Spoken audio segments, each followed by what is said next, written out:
Welcome to the One Inside, an internal family systems podcast. I'm your host, Tammy Sollenberger. Today, I chat with Spencer Thompson about tuning into needs with nonviolent communication. Hey everyone, I hope you're well. I'm super excited about this episode with Spencer Thompson. He is a level 2 IFS practitioner. He likes to call what he does self-leadership coaching. He emphasizes how IFS and self-leadership can impact us daily. And I love that. And he and I talk about that on the episode about not just doing IFS, but being IFS. And there seems to be a little bit more of that in nonviolent communication, which is what we talk mostly about, where nonviolent communication is just sort of the lifestyle, it's how someone lives, and that's what we want with IFS, right? I want to live with having self-to-part relationships throughout the day and noticing my parts throughout the day. So I love that he brings that to this episode. He is also passionate about group dynamics and creating unique container spaces that invite people into situations to practice and share in self-leadership with others. He also loves helping people communicate for their parts and listen for the parts of others. Wouldn't that be nice if we could all learn to do that a little bit more? To find out more about Spencer, check out self-leadership-coach.com. Also, definitely check out his Facebook page, which is called Self-Leadership Coach. He actually is putting up, I think he put up a live demonstration, or he's going to be putting up a live demonstration that he does, really showing the integration between IFS and Nvc, and has a lot of other Nvc resources up on that Facebook page. So definitely check him out. And as always, I would love to connect with you at the One Inside Facebook page, at IFS Tammy on Instagram, Twitter, and Clubhouse.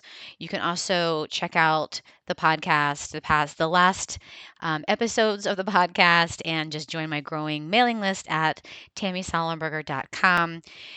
You will also notice that this is the 90th podcast, and so you will not find all 90 podcasts there, but I think we have put up maybe 50 of them, but you can definitely find all 90 podcasts at wherever you listen to podcasts. They should be there.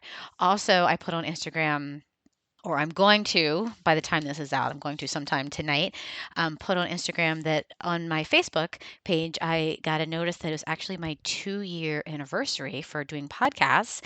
And that's super exciting.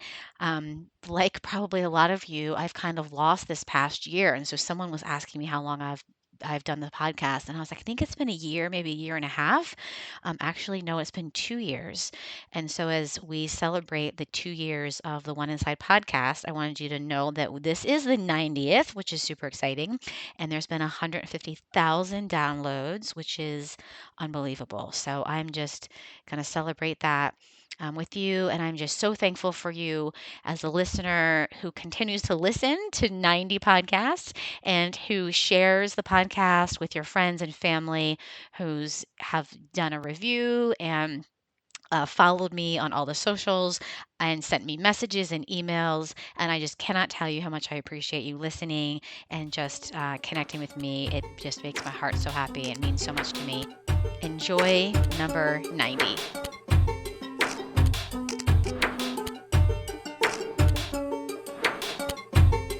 How about we just start with telling me where you are in the world and what would you see if you look out your nearest window? Yeah, so I'm in the suburbs of Toronto, and so basically 90% of the windows, if I look out, I'm seeing the side of another house or like a fence.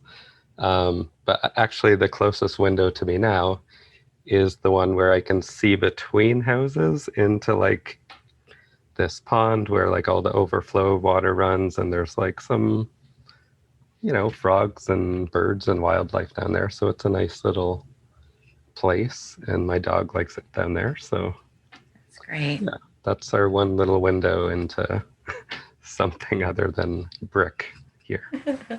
I like a little nature view. Yeah. Why don't we talk about what nonviolent communication is, how you learned about it, and what makes you so passionate about it. Sure. Yeah, when I learned about NVC a few years ago, so actually around the same time I was starting into IFS as well. So I've certainly seen the benefits of having them both there and kind of flowing in between the two a little bit. And yeah, so nonviolent communication, I'm actually just curious how you feel or think or react to just that name or that label.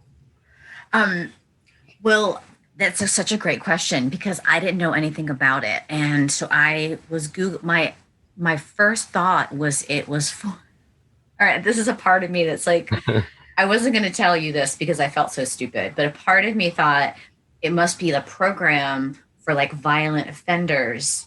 Oh, That's what I thought. Oh, it must be a program for people that tend to be violent, and that's what I thought it was. yeah. So I was completely wrong. Yeah, I think that's really common though, is that people are turned off or like just turned away from NVC just because of that label. And that was actually my experience. Maybe like 6 or 7 years ago, I kind of heard about it on the periphery. And I was like, violent communication, like communication's not violent. Like, no, there's no value there. Like moving on to the next thing. But luckily, I kind of circled back to it a few years ago and kind of looked past that label and started really enjoying what it had to offer. So, um, yeah, just getting into that. NVC is a communication strategy around bridging connection and seeking like mutually compassionate giving between people. And so I think that's like right off the bat where I start to feel some integration with IFS. Um, just in the same way that, like Dick would say, we have a self and we have that compassionate energy available to us. Um, Marshall Rosenberg, who created NVC, similarly just kind of saw that like we all have this capacity for compassion and we're like driven toward it. And so, like, how do we increase our ability to attain that with others? Yeah, I love that. It doesn't feel like we're driven towards compassion though. Like when you talk to, even if you like you think about yourself and sort of having compassion for yourself sometimes feels really hard. It feels like I'm driven towards Yeah. criticism. Yeah. Even the part of me that's criticizing me, like, you dummy, you thought it was this battery program for mean men. Yeah. So it feels like going to criticism seems so much easier than going to compassion. Yeah, exactly. And so, like in NVC, the central theme, I guess you could say, would be that, like, it's an acknowledgement that we're always needs driven. So we're just seeking to attain needs in whatever way that seems accessible, maybe not the way that would actually yield us compassion or connection. So, yeah, I'm curious what need maybe it felt like that critical part was trying to meet there.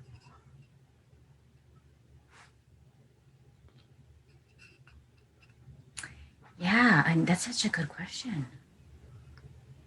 I need to know everything or a need to not look stupid because I'm like, I don't really need to know everything, but I do not want to look stupid. Yeah. I love that. And I love how you just integrated them both together so smoothly. Right.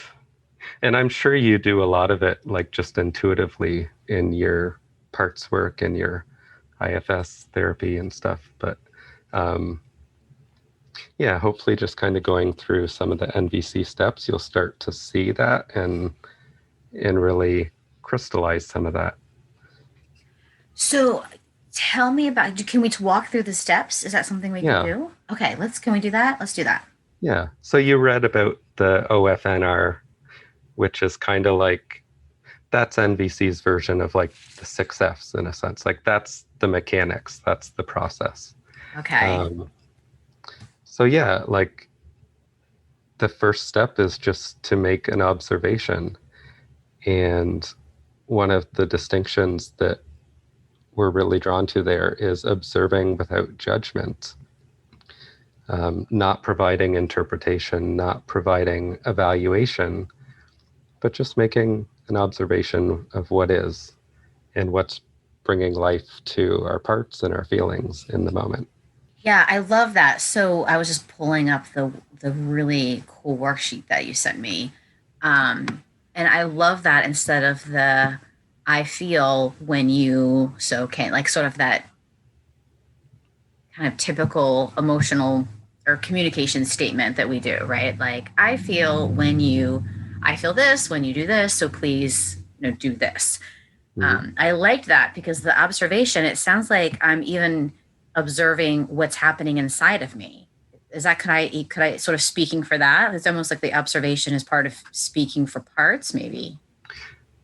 Well, I think, and again, this is like an integration point, is where like if you're actually making an observation as opposed to an interpretation or an evaluation or a judgment, will help inform you like, is there a part there or am I self-led in this moment? Just by making the observation. Right, because like, you know, I can look at you and I can see you kind of look down at a note or something. And it's like, I can say, like, when you look down, I feel this. But if I'm saying, when you look away and ignore me, well, I'm making an interpretation. And like, just by noticing that I'm interpreting something, like, I know right away there's a part there. Mm. Yeah, but if you do though, because oftentimes we don't, because we believe that story. Yeah, I believe so much that you're ignoring me. And right. then I get stuck in that. Yeah, so this is kind of like, I think of it as like layering between like modalities. So like I use a lot of IFS, obviously, primarily, but I use a lot of Nvc, like a little bit of somatic and polyvagal. And it's just like having different lenses to look at things or different layers to perceive things. It gives you a greater likelihood of catching when there's a part there or when something's just not quite there with self energy. And so, like, yeah, NVC in a sense to me is so much simpler and lower resolution to IFS in a way that it can be a much simpler lens to be looking at things through. And in that way, like, a lot easier to catch the things that you might otherwise not, when like a part has a body feeling, it has like all these beliefs and memories, it's got an emotion, like there's some polarized part barking at it. So it's like, Right. when you're just focusing on like, what's my observation, in a sense, that can just be so much easier. Yeah. So much more simple. Yeah. Yeah, I love that. So we start with just what we're observing, what I'm observing inside of me, what I'm observing, and even observing the story or the interpretation, and absorbing, I can't say that today, observing what's happening with the sort of, I'm noticing this in you.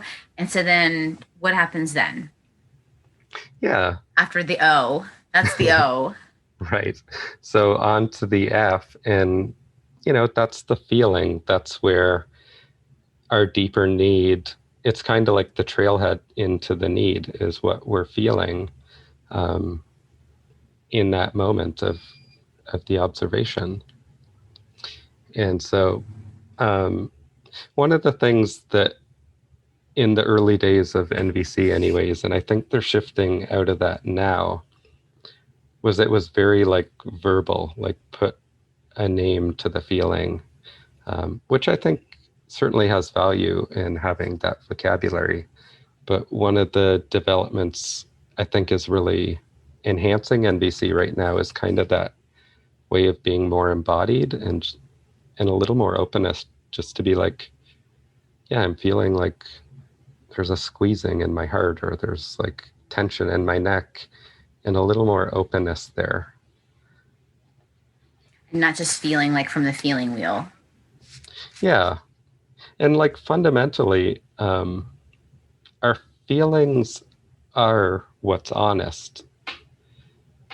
And, that's just the main goal of that step, is just to speak honestly, because when we get into thoughts or opinions or interpretations, we may be saying what we honestly believe, but there's so much added into that what's like deeply at the core honest in our experience is what we're feeling about it. And so it's just a way to kind of strip things down and get to the core of things that I really like about these 4 steps and the NVC. There is something about needs, though, right? That it sounds like is needs one of like the levels or something that you're just always aware of? Is that like when I am communicating a need or through my needs or something like that? Yeah. So kind of this layer of need is, it's a way of taking responsibility for our feelings. And, so we have a tendency to be like, well, I'm angry because you did this. And then when we focus on needs instead, what we're doing is we're saying like, well, I'm feeling angry because I need this and I'm not getting it. And, the hope is to not hold the other person responsible for that. But yeah, and so it's a way to kind of enhance the likelihood of compassion there when you're not holding other people accountable for what you're feeling and experiencing. And just understanding that like, and this is like totally what Dick and what the parts work is like, our parts are functioning around meeting needs at all the time. And their strategies may or may not be helping us in the way that we would like. But we can be compassionate to them once we get the unblending, once we understand why they're doing it and what their intention is. All right. So what's the final one? Sorry, request. Yeah, so the request is, that's kind of where the rubber meets the road in like presenting something to the other person as a way that your need could be met, or like movement toward your need being met. And the way Marshall and other people in NVC suggests you do that is to be as specific as possible about a positive action that someone can take. And I'm sure this comes up a lot with clients, but it's like, what does that part need or want from you? And it's like, yeah, don't ever do this again. And stop being a jerk. Yeah. How about that? Just stop being a jerk. Stop doing this. Don't do that. And I think we're a little more likely to help our clients and ourselves to meet the needs of our parts when we can have that reframed into something positive that they would like and that they would feel enriched by. Yeah. I was thinking how that would just so slow us down too. Like if I was to be like, okay, I'm not just saying like, I'm angry or I'm upset and just stop doing this thing that you're doing that's driving me crazy. But it would actually slow me down to say, okay, wait, I have a need. What's the need? And then what's the request? All of those things I think would slow it down. So it's a U-turn and it's really slowing me down to take a listen to what my parts need. Because half the time I feel like I don't even know what I need. Yeah, of course. Right. And that's the real thing. Like what I said earlier is like OFNR is the mechanics of NVC, but it's not really NVC, because NVC is really about that consciousness of turning inside, and also the consciousness of seeking that connection or that mutual compassionate exchange with others. So that's it, right? So that's that's the desire, is that connection, and then Right. this is one really tangible like strategy to do that. Yeah. Like the So Fs, like you said, like the Fs, like really gives us a roadmap. Like this is the roadmap to help us. yeah, exactly. It's just like understanding that we ask parts, or we ask the client, like, how do you feel toward the part? Like that's a language, that's a strategy that is conducive to connection for them. What about the idea? Because I'm really curious about this, the presentation of NVC versus the presentation of IFS. Right. So this is something that's come up for me a lot around, like, I think sentimentally or like temperamentally, I prefer NVC's style of like training and just the way it kind of views itself in the world. Because even though Marshall was a therapist and um, all that, and he did use NVC in his practice, NVC tends to focus on being like a consciousness and a lifestyle modality. And, I find that my experience of doing IFS personally, my experience with clients has always been like, I care way more that the 6 days between the sessions, they have something to like facilitate their connection to parts than what gets done in the session. And I really feel like, stressing how IFS is a lifestyle mentality in addition to a therapy is like so important. And I'm actually like really enjoying seeing how many people are like interested in figuring out what they can do with like groups and different things online. And I'm sure in like another year or two, we'll be seeing things like that we just hadn't even imagined with that. So, I but love yeah, it. that's so much of like what the NVC culture kind of is like, it's touched on in circling communities and like authentic relating, these places that explicitly are not therapy. They're not a place to unload for people, but it's a place to connect, and there's such an obvious therapeutic benefit to that. Mm, I love that. And you do a lot of groups. Is that right? I do a few. I'm taking it a little easier right now, but yeah, I'm really interested in the authentic relating, which I started doing at the start of, or actually just before the start of the lockdown, but it really got kind of picked up when COVID and everything went online last year. Um, and just kind of integrating some of the games into more of an IFS lens or an IFS language and kind of an online format.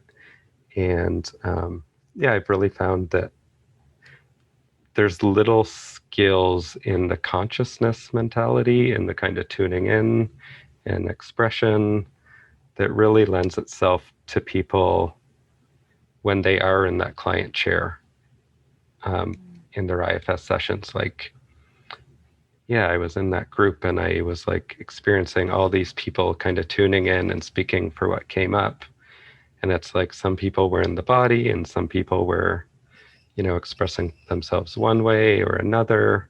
And it just kind of opens people up to like, in a sense, it's like we don't even know what's possible with our parts until we know it's possible. And you need to witness that or be helped to do that in different ways. And I think the group work is like just one of, I kind of think of it as like a steroid for IFS. I love it.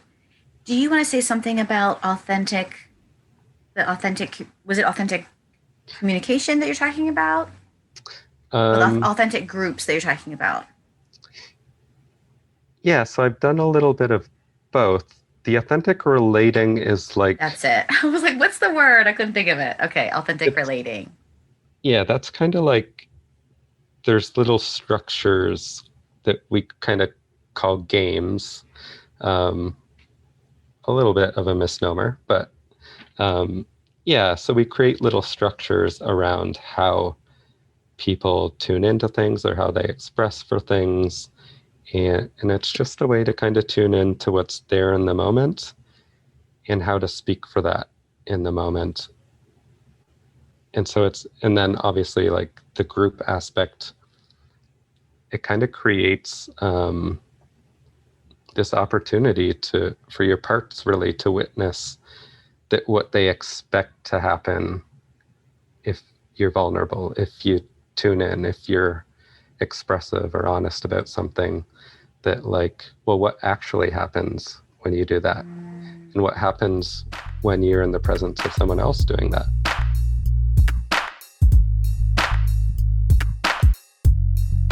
And it sounds like that you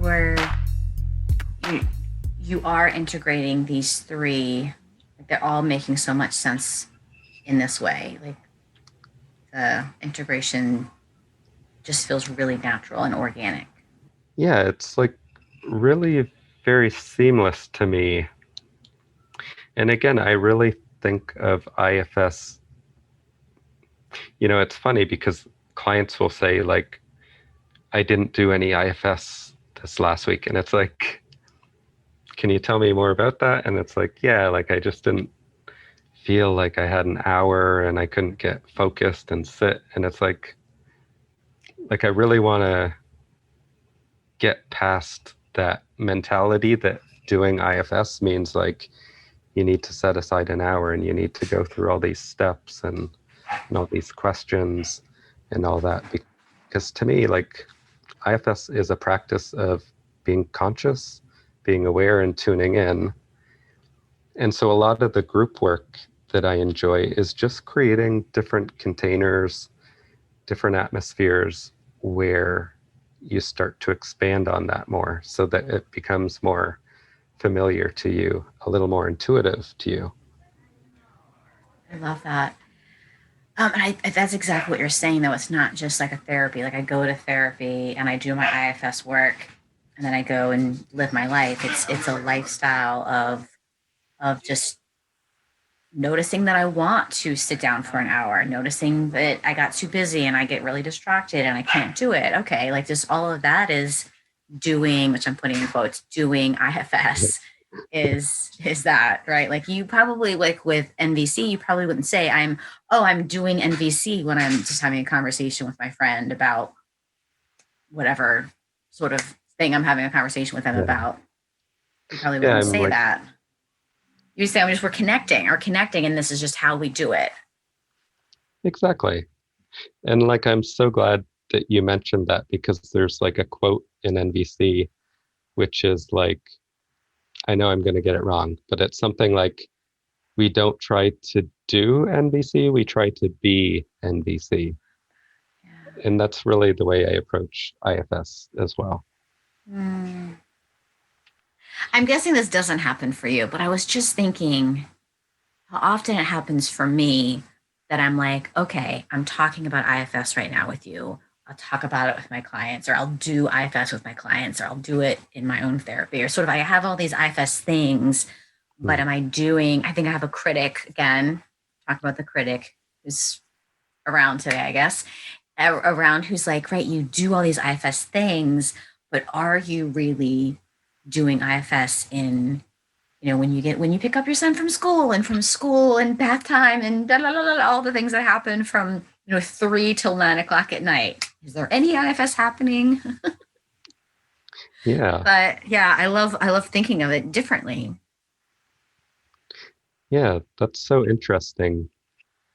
There's like a void at times where like it's the old thing, like if you do something wrong, it's sure to be spotted, but if you do it right, like no one will notice. And it's like do we notice enough when we are in self energy? Or like, do we notice when our needs are being met? Mm, I love that. Right, because we often don't, right? We talk about that with clients, right? When they'll come in and they're feeling better. And then I'm like, all right, tell me what's feeling better. What's going well? And sometimes it's like, Mm. right, because there's an absence of pain and it's so hard to talk about the absence of pain. Yeah. So, yeah, I love that. Yeah. And I know for me personally, like doing IFS, a lot of unburdening has come much later, but like behaviorally, things would just kind of not be happening for a while. And then like one day I say, oh, I haven't been like super critical about myself in a while. Or like I'd make a mistake and then all of a sudden there'd be this awareness like, huh, wonder why I didn't like beat myself up for that today. And like, how long have I not been beating myself up for things? And it's just kind of Yeah. like out of the blue. It's like, oh, yeah, the last couple of months have been like quite a bit easier on me. I love that. And maybe that's one of the things about like practicing the observation.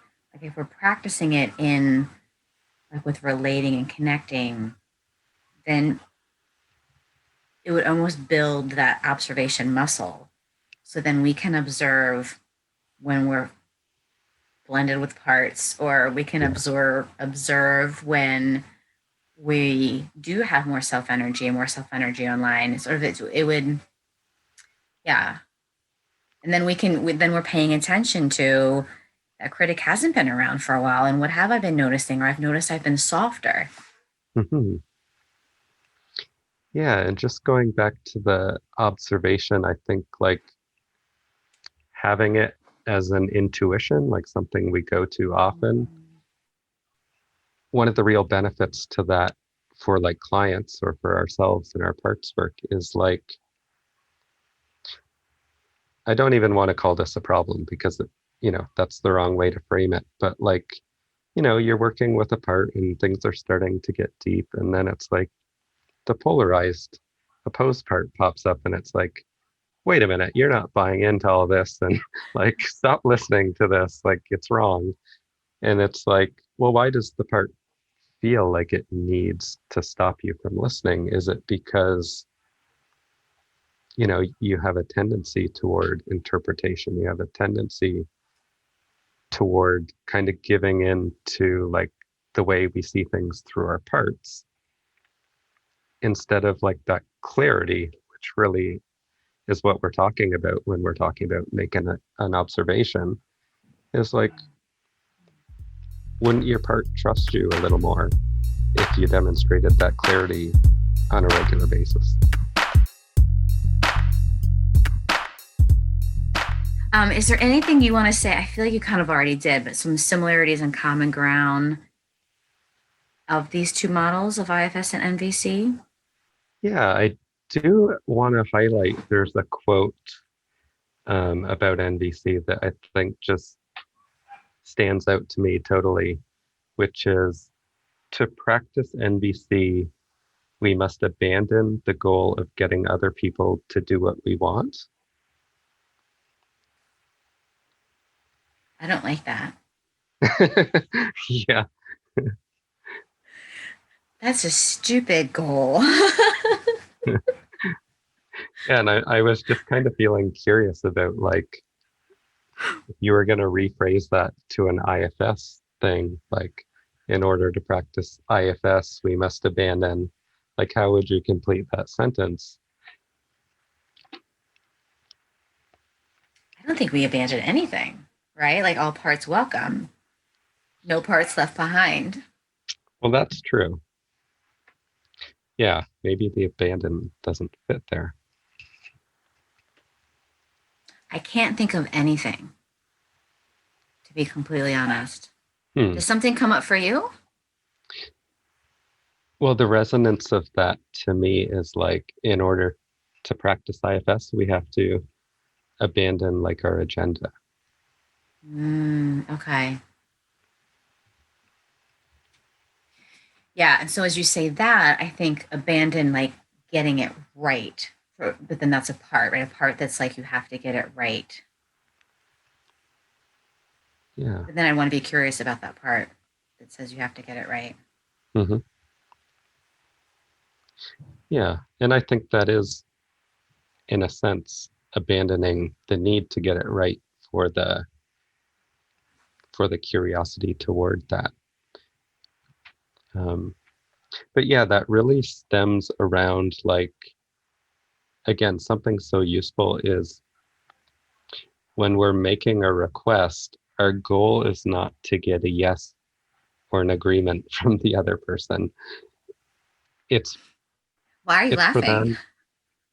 them. Maybe I don't fully believe that, but You're like, in theory. yeah. Okay, so in theory, yes, when we make a request, the goal is not to get a yes. In theory. What's the goal? Yeah, we want to find a strategy or an action or something that meets our needs mutually. So like if I ask you, will you do something and it's not going to meet your needs, like I don't want you to say yes to that.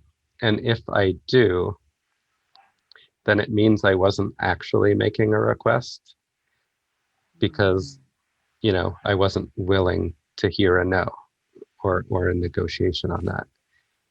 And so again, that's so much like, in a way, it's a way to retroactively test, like, was there a part there making that request for me or something along those lines? And I think that really shows up in IFS around like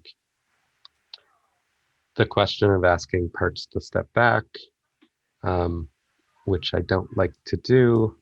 I like to use Nvc language instead. Um, but yeah, if you find that like, is that part willing to step back? How would you react if it said no? Then were you really asking the part from self to step back? And if it agreed to step back and you weren't in self, is it actually willing to step back, or is it just feeling pressured by another part? That is such a good point. So I'm just going to rephrase and then I'm going to ask you a question because that's Mhm. really interesting. So if I ask you to do something, so I remember I was trained in DBT, and DBT has some of the same languaging. Like if I want to get you to, and I always use food. So if I want to get you to make me brownies, then I can kind of manipulate you and to get you to make me brownies because I want you, because I know you make great brownies. And so I want you to make me brownies. And I feel like there's a part of me that doesn't really care if you want to make me brownies or not. I just want you to make me brownies. And if Right. you're willing to do it, great. And so it's interesting because then, right, it's not really a request. If I'm requesting and you say no, then I think I don't like that. And so, yeah. So it's interesting because as you said that, I thought, wow, I don't really know that I do make requests with this idea that I want it to be workable for you. That makes me sound like such a jerk. But sometimes I really want brownies. But so, but so that's so interesting. So I think that's interesting that then, right. So if it's you're not allowed to kind of say no in my world, then that's not really a request, right? I'm being Right. bossy bully pants. And then to say so that I think that's really interesting. And then the other thing I want to know is what do you say instead of when you ask a part to step back, you say you don't do that. What do you say instead? um yeah, usually when a part comes up, like specifically like a polarized part or whatever, I'll say something to the effect of like, you know, does that part need to say more, or was that enough for it? Something along those lines. Like really emphasize what the part needs by showing up, instead of even needing to make a request of it or anything like that. It's just kind of that needs focused thinking for the client, which I find reinforcing that is valuable. I love it. And so then once after you say, does that part want to say anything else? Does it need anything else? And then you just say, okay, then turn your attention back to this part. Yeah, if that part's said its thing, or just it's one of those little whack-a-mole parts that goes pop and pops back down. Yeah, it's like, okay, we're back on track. Like, because you don't have to say, ask it to yeah, give space or step away or anything like that. Yeah, so I really treat it like a rock in a stream, and we're just water flowing around it, unless it's not a rock. Maybe it's a bear and it wants to pop up and say something. But yeah, we just kind of flow through the process that way, which for me and my temperament, that's the kind of style that feels good for me. But yeah. And I think what you were saying earlier about am I really making a request some of the time? Yeah, that's really the difference between the mechanics of NVC and the intention or the overall philosophy of it, which is the consciousness, which is the connection. And I think it's we all do this in our sessions sometimes. We just kind of zone out for a second or get distracted by a pop-up on the screen or something, and it's okay, what's the question that I learned in level 1 that I'm supposed to say now?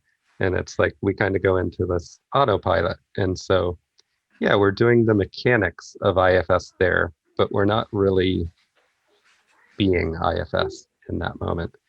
And so again, just having the consciousness of am I in the mechanics or am I in the intention right now? Yeah, right. And the idea around, if I get you to make me brownies and you don't want to, then it hurts our connection.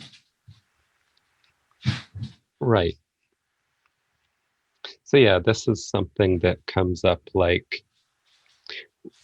we can't make people do things that we want them to do, but we can make them wish they had, is a quote Marshall likes to say, which is kind of yeah, they can always refuse to do it. We don't have control over them. But people see that kind of chain of consequences coming. There is the element also that IFS is enriching to NVC. That needs wheel I sent you is something we use in NVC, which is so when we're practicing NVC, what it would look like is you might share a story about something that is alive for you emotionally. And me as your practice partner, I might be guessing. I'm just trying to help bring clarity by guessing at what some of the needs are, or even some of the feelings that you're not quite naming or connected to. So it could be are you feeling frustrated because you need support type of thing? Are you feeling anxious because you need ease and comfort? Things along those lines. Now, what happens is because NVC doesn't see things in parts, it's just I feel this and I need this, that can become a little disjointed in a sense. And so I found for me and some of the people I've practiced with, just having my parts mentality has helped kind of bring an extra layer of clarity to what we were doing. It could be are you feeling frustrated because you're needing, and I could list 3 totally different things, you're needing adventure or novelty, you're needing connection, you're needing productivity, safety, kind of things scattered from different categories of needs, but they all resonate together around that frustration. And there's not an easy, intuitive way for NVC to see that per se. But in the way that we, with our parts language and our parts perspective, listen to how people are talking, we're just intuitively kind of going, okay, this part, now there's another part, and there's this third part, and this fourth, this might be another part, or it might just be something more. But it's kind of like it helps us group needs in a way that resonates more deeply for, our empathy buddy, is what they're often called.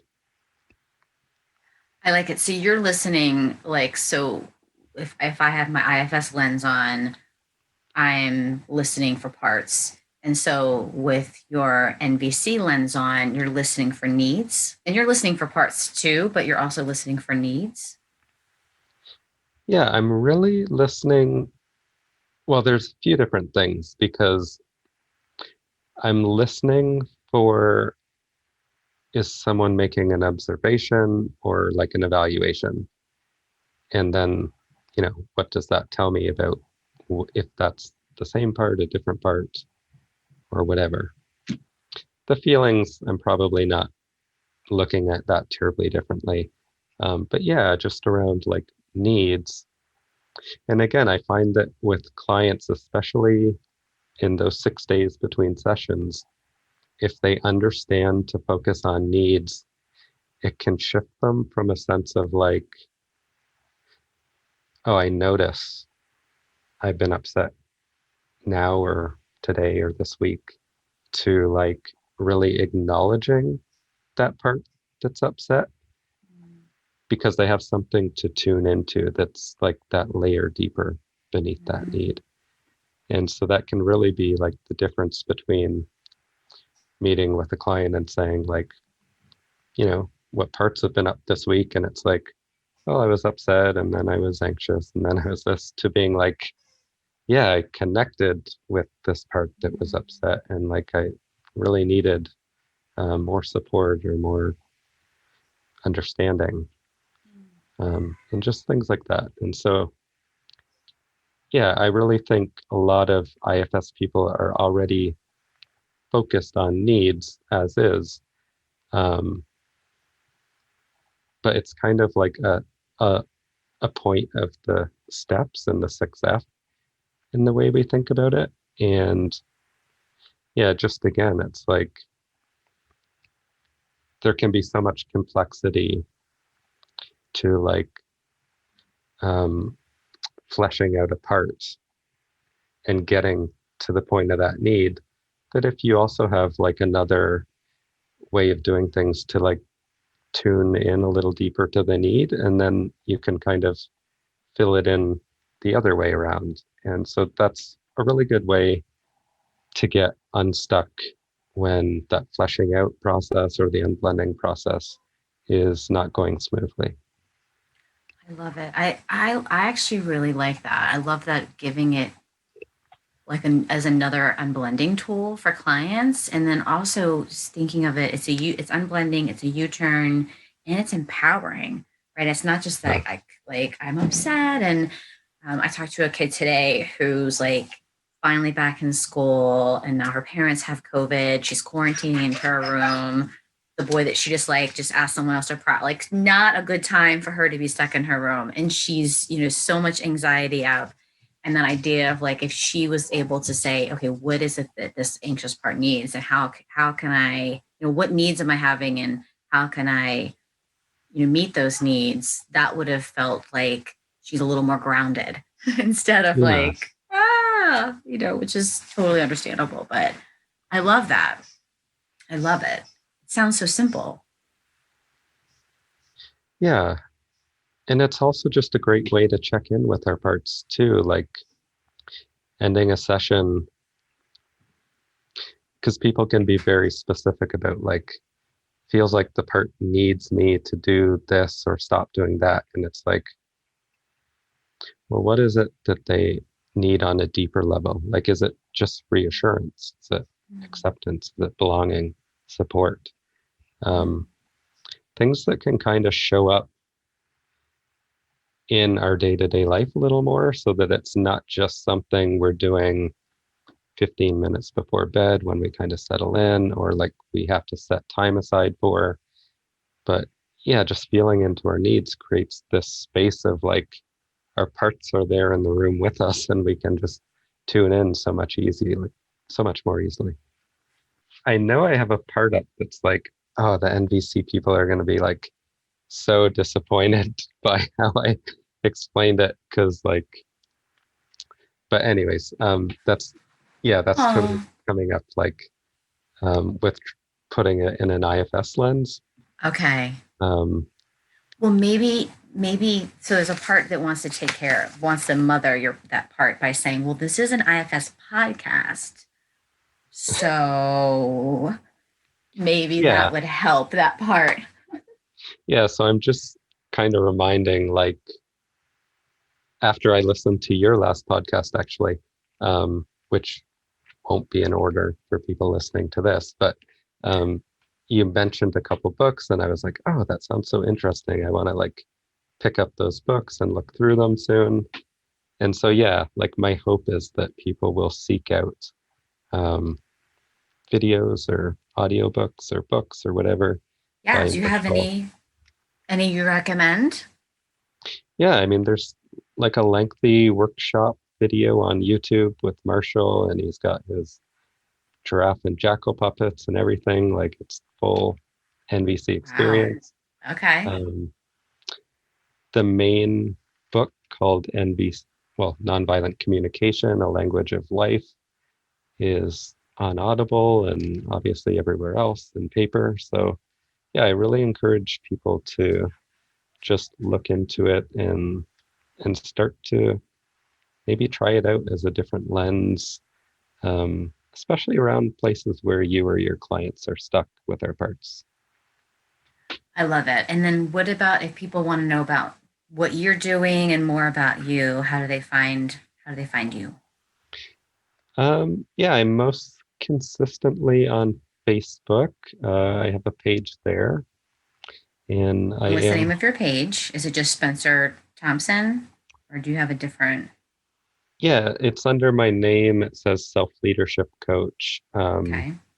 And yeah, I post groups and events and things there. I'd like to start another um, authentic communicating like group soon, for people who kind of want to take that IFS steroid and you know enhance their process that way. Um, yeah, and just really, um, I'm kind of satisfied with where I'm at now, so I'm not marketing a lot, but That's great. definitely. So people find you on Facebook at Spencer Thompson and Self Leadership Coach, and any websites or anything like that for people just to like get more information about you and just see what you're up to. Yeah, I haven't been keeping up my website lately, but I do have selfleadershipcoach.com with a hyphen there for self-leadership, and people can check it out, and hopefully I'll start updating it and keeping up with it a little more. What about okay, so anything else you feel like you want to say or add before I ask you the last question? Oh, I do notice something's popping into my mind around, like, this is something that came up when you talked to Frank D'Amato as well, which was like which level of communication we're in. Like, are we communicating with content? Are we communicating at an emotional level, or are we communicating at the relational level? And this is another point where I think like NVC and IFS just blend together so beautifully, is like, in IFS, we're trying to create that self to part relationship. And so we kind of want to get past the content of like, my part says this and does this, and get more into like, well, how does it feel? that it does that? And then more importantly, how does it feel toward you, or how do you feel toward it? And like, what's the relationship there with your parts? And again, I just think having that layer of tuning into needs, like it just, how do you escape sinking deeper into the emotional and relational levels when you're functioning with a needs focused lens? So if you were not doing all you're doing and you had to do something different, what would you do instead? Yes, I was really interested in this several years ago, but I would be really interested to like design and work with like green roofing systems and green walls, living walls, that sort of thing. I like plants and living and kind of engineering projects. So yeah, that totally just kind of resonates with me. That sounds fun. It sounds very creative. Yeah. Yeah, good. Well, Spencer, this was great. Thank you so much.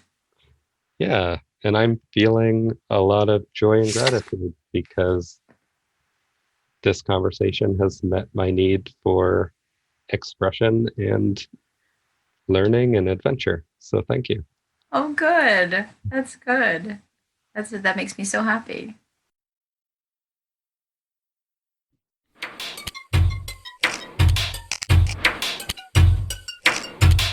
Thanks for hanging out today. If you like this episode, make sure you subscribe. And if you really like this episode, share it with a friend and leave a review. You can follow me on Instagram at IFS Tammy and join our community on Facebook at the One Inside Podcast. Talk to you next time.